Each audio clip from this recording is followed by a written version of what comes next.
Ähliňize salam dostlar. Türkmen Sport TV kanaly ýeni dözi işine başlaýar. Eger-de kanalymyza agza bolmadyk bolsaňyz kanalymyza agza bolup we şu videoň aşagyna birje like basmaňyzy sizden haýyş edýär. Barcelona klubynyň baş tälimçisi Xavi, Messi we Ronaldo barada garaşylmadyk pikirini aýtdy. Onuň aýtmagyna görä, olar bir-birine futbolda öňe gitmegine tergi berdi.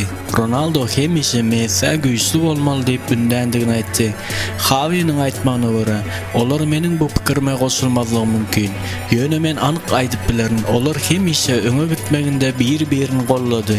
Eger siz hem sportçy bolsaňyz, sportçy ruhyna eýesiňiz we hemişe hemmeden güýçli bolmak isleýänsiňiz diýdi Barcelona klubynyň baş tälimçisi Xavi.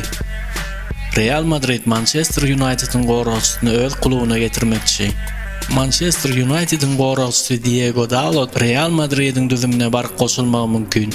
23 ýaşly Portugaliýaly futbolçy 2018-nji ýyldan beri Manchester'ın düzüminde oýnaýar. Onuň transfer bahasy bolsa 30 milyon euro diýip habardaýdylýar. Zidane tez wagtlarda baş tälimçilik wezipesine dolanmagy mümkin. Zidane tez wagtlarda baş tälimçilik wezipesine dolanýandygyny ma'lum etdi. Men tez wagtda dolanaryn biraz garaşyn diýip habardaýdylýar.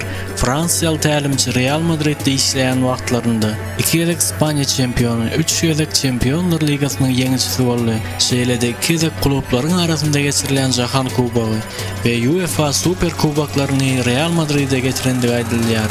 Aristokratlar Cristiano Ronaldo'nu öz düzümine goşmagy taýýar. Portugaliya ve Manchester United forwardy Cristiano Ronaldo kışkı transferler wagtynda Chelsea'ň düzümine bark goşulmagy mümkin. Manchester United'in esas düzümünde meydana düşürilmeýäninden narazy Ronaldo Chelsea'ye geçse esas düzümde meydana düşürilir ve şol sanda aýlygynyň kemendilmegine hem garşy däl diýip habarlarda aýdylýar. Manchester'ın baş tälimçisi Erik ten Hag kışkı transferler wagtynda Ronaldo'nu goýbermezligi mümkin. Ýöne bu ýerde esasy zat Ronaldo'nyň özüne baglydygyny ýatladyp siz bilen hoşlaşýaryn.